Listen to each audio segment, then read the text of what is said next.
Good evening, listeners. My name is Varun Nair, and I'm a third year law student from Nual's Kochi. And I am here with Prateek Sibal for our 12th episode of the AI Now podcast. Please note that our um, good evening, Prateek.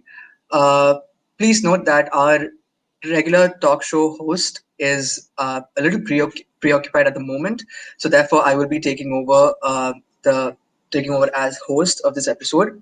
I work as an editor in the capacity of an editor with IGlobal, which is the Indian Journal of Artificial Intelligence and Law. And today, for the 12th episode of the AI Now podcast, we have a bright Hello. young personality from the frontiers of AI tech and policy research, Mr. Prateek Sibal. Good evening, Prateek. How are you doing?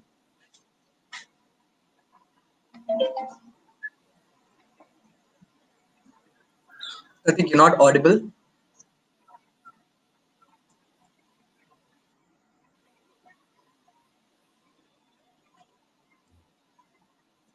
Mm, we seem to have a little bit of technical issues.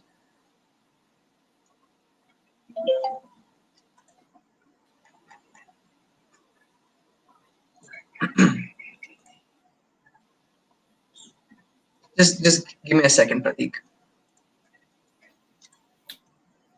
Hi, Varun. I'm well. How are you?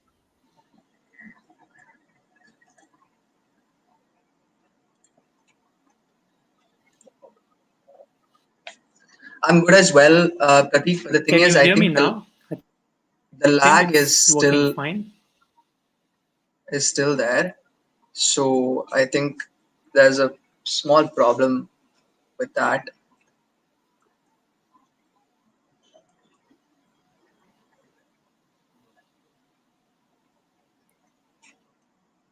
Uh, can you hear me now? Yes, I can, but there is a lag.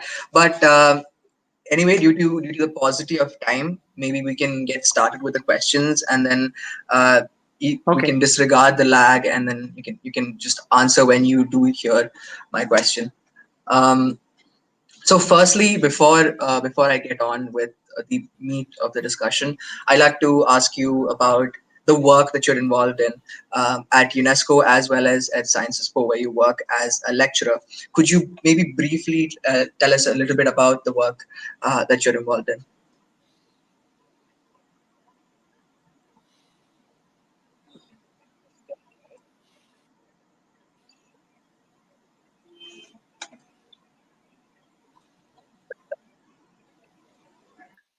Perhaps should we try with switching off the cameras?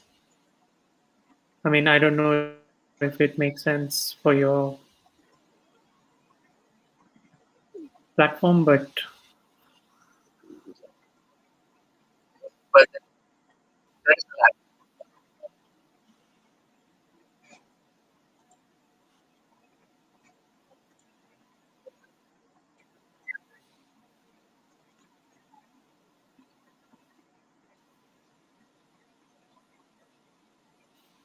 okay.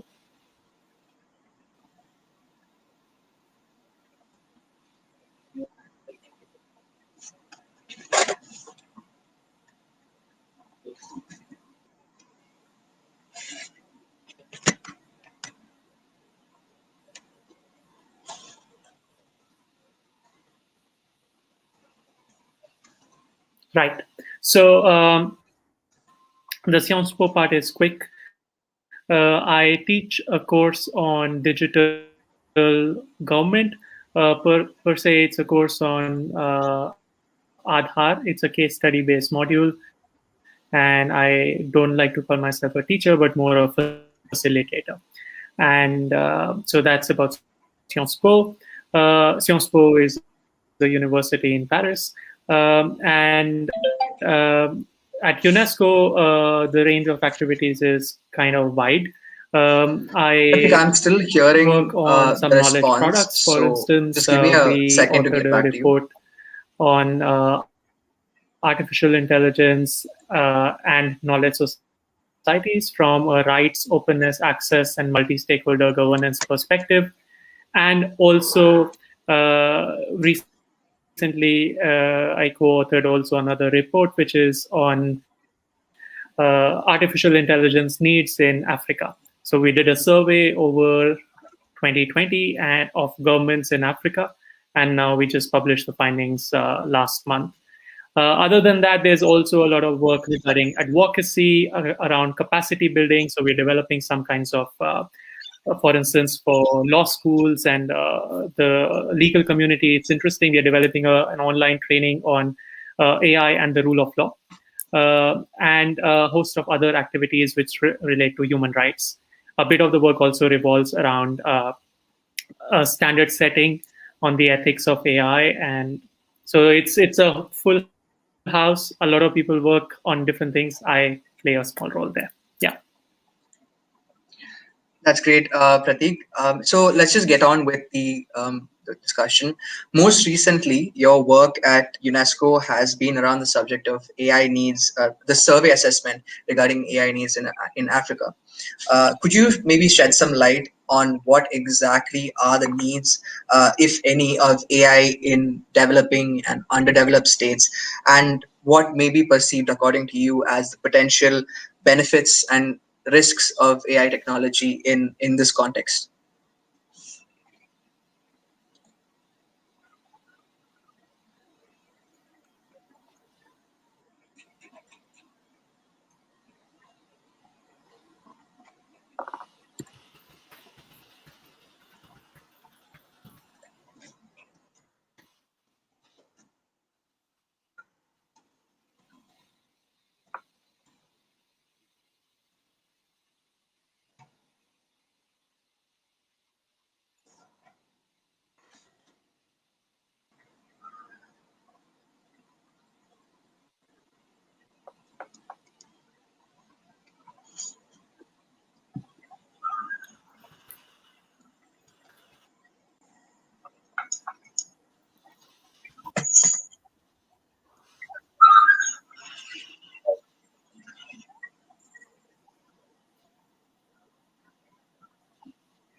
Right. So let me just first dive into why we did the survey. So the reason why we did the survey was that we were looking at AI policies emerging across different countries, and we recognized that there was a gap in information which was coming out of Africa. So we wanted, as facilitator of kind of global conversations and dialogues, we wanted to understand what is happening in Africa, whether there can be some lessons learned, what are the challenges, and what kind of support can international organizations provide to governments in Africa. So we set out on this survey, which was survey of governments in Africa, and this basically involved ministries of ICTs, of communication, of economics and finance, and so on and so forth. Some of the key issues that emerged from the survey, as one may guess, is economic growth, employment. Africa is a very young continent.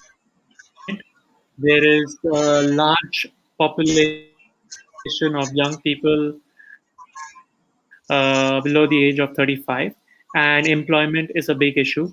And a lot of governments were concerned about that, and they wanted that to be a priority which they need support to address. Other than that, of course, there were issues around personal data protection, around updating education systems, skills, trainings, research and development, around ethical implications of AI. Of course, one issue that I'd like to highlight is also around gender. There were a lot of countries expressed concerns about issues related to gender bias and discrimination that we've seen in artificial intelligence. So I think that's That's one major concern as well. So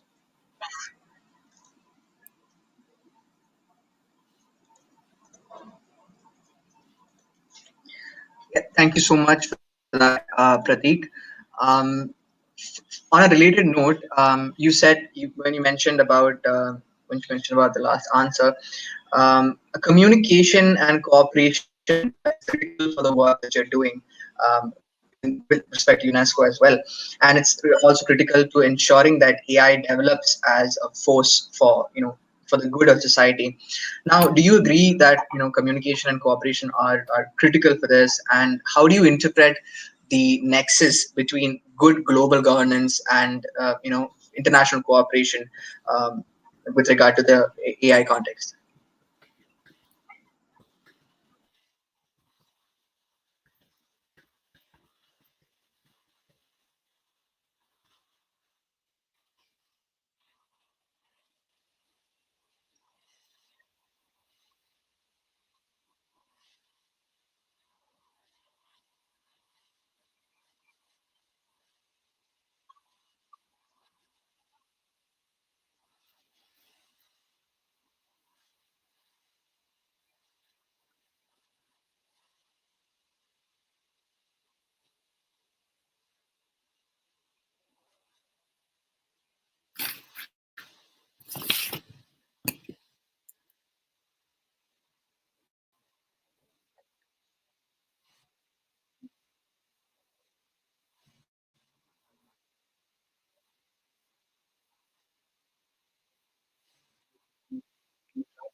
right, I think that's a very important question which hits directly at the purpose of international organizations. So let's consider that. So we do recognize that we live in a globalized world. Everything is interconnected. uh, if a product is developed in the United States, it is going to be used also in India and elsewhere across the world. If a technology is embedded in it, it will be accessible to others as well. So, and if we have different laws or different ways of governing the same thing, I believe there are always some differences, but if the differences are too wide, then it just impedes the process of trade, transfer, knowledge across the world, which is something which we don't want. Uh, so, per se, I think AI presents an opportunity. It's not only an opportunity; it's a necessity for countries across the world to cooperate. And that's where you see that the idea of AI principles kind of comes in. When so UNESCO is developing artificial intelligence ethics of AI principles. There have been so many other regional organizations, national governments who have developed their own principles. And once they have developed some kind of consensus at the national level or the regional level, it goes up to the international level. And there is some exchange of thought whether this works or not, negotiations, and then the international community agrees on a certain set of principles. For instance, AI to be transparent, AI to be explainable, AI to be open. So many of these aspects. To for Another one would be responsible. So once people agree, then there can be downstream development of products. There can be downstream development of laws. Once people have some principled agreement of where things should go, they are going. And that's where the international process is at the moment.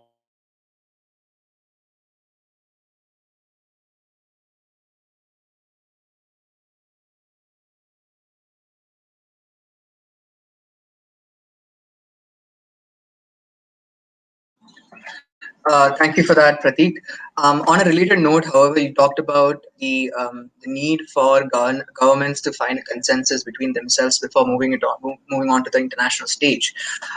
So, from your perspective, what do you think are the legal and regulatory challenges that are posed to governments or domestic governments rather?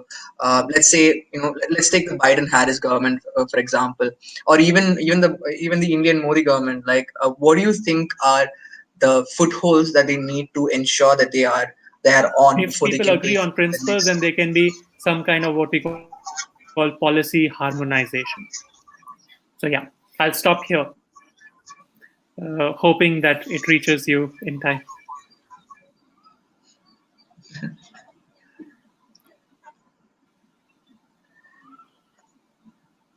Absolutely, it has. It has. No worries.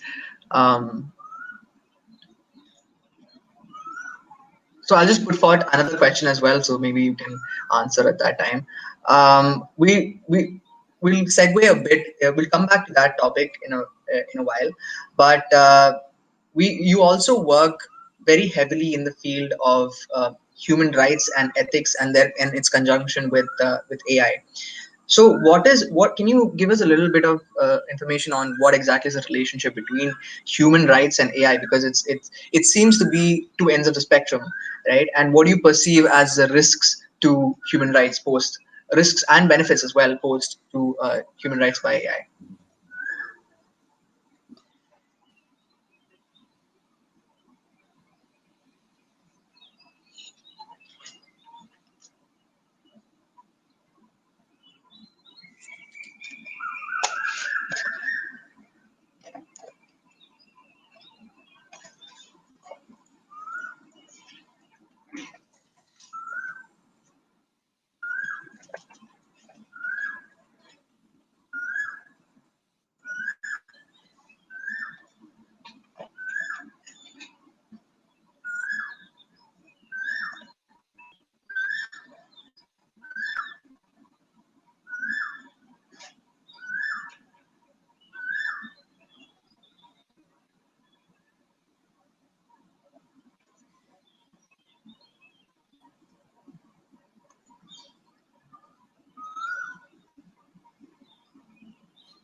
So I think first we need to recognize that each government, each country has its own context, and the public policy process is going to respond to their policy objectives and priorities.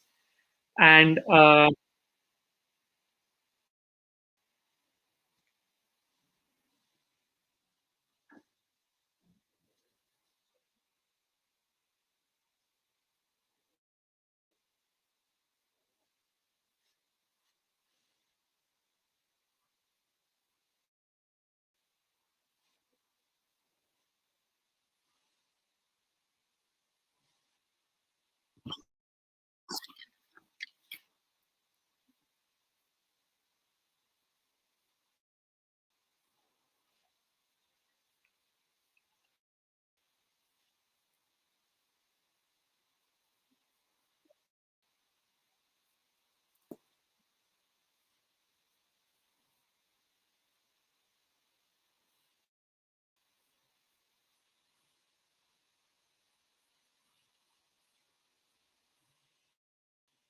Perfect. So I'll take these two questions together.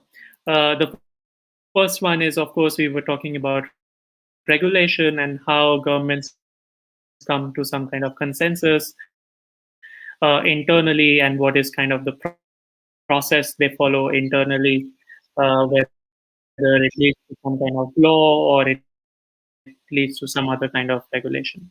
So I was saying that it is, of course, context dependent what you can do potentially in France. You may not have you may not have the possibility to do that in India, whether it is budgetary constraints or it is human resource constraints or it is different in terms of needs. And to point out, India is actually doing great in terms of this idea of the AI stack, which they floated. In our report, we talked about the issue of access. And one of the aspect around access is, of course, also about access to hardware, in the sense of computing power, also access to knowledge and algorithms. And so with this concept of the AI stack, they make this more easily available, and thereby reducing the entry barriers for players who do not have access to these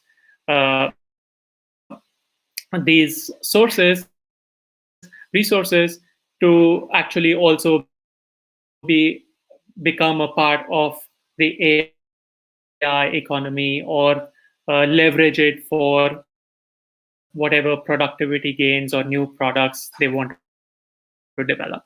So I think that is one approach which they have taken to support with certain kind of what we can call digital public goods, and then people build on that infrastructure. This was also the case what we saw in Aadhaar. Now we have a host of services built around Aadhaar, and it's all anchored within this broader concept of government as a platform. So that's just one practical way in which one country is dealing with it. Of course, in terms of regulation, there are different concerns. I don't think we are at this point where there is agreement on how we regulate. There are certain legislations which have been passed in some countries, for instance, on bias, on privacy, on facial recognition systems, and so on and so forth. But still, the field around regulation is quite open, and it should be till the point we have sufficiently understood what is it that we want to regulate. Also, my kind of view would be, first you need to be very clear about what you want to regulate, and see if people on their own without any regulation can come around to an optimal solution. If that does not happen, or what you can say is a failure in the market, then you come and intervene and say, okay, we are leading to under delivery of public goods, or it is leading to market failure because of asymmetric information. So we need to come and regulate. Or it is leading to concentration of power with a few companies, so we need to regulate. And in that process, one must also uh, do some forms of regulatory impact assessment. So when I say about regulation, it's not a light thing. It needs impact assessments. To give you just a small example, uh, the GDPR in Europe. I was reading a recent report.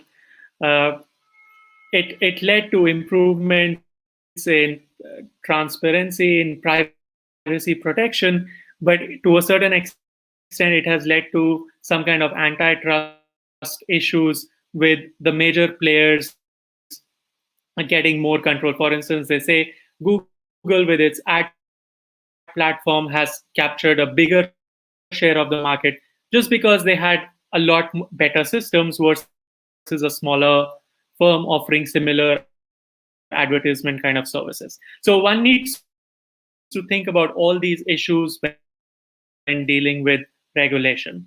And this is going to be very different from Namibia to Ghana to India to France to Finland. All what we can do is agree on certain principles, agree on certain common standards which allow us to interoperate between different countries. But ultimately, we need to focus on what works for our country and our markets best. So that's very small aspect of regulation. I think the human rights aspect is also linked.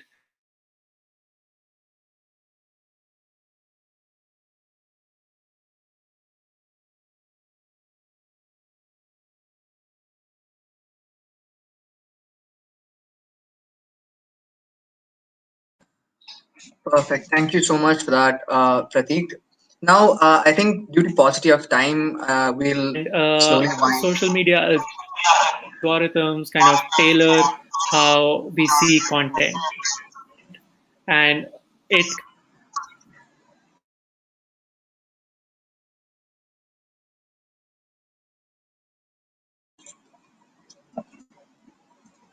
kind of Okay, thank you so much, Prateek.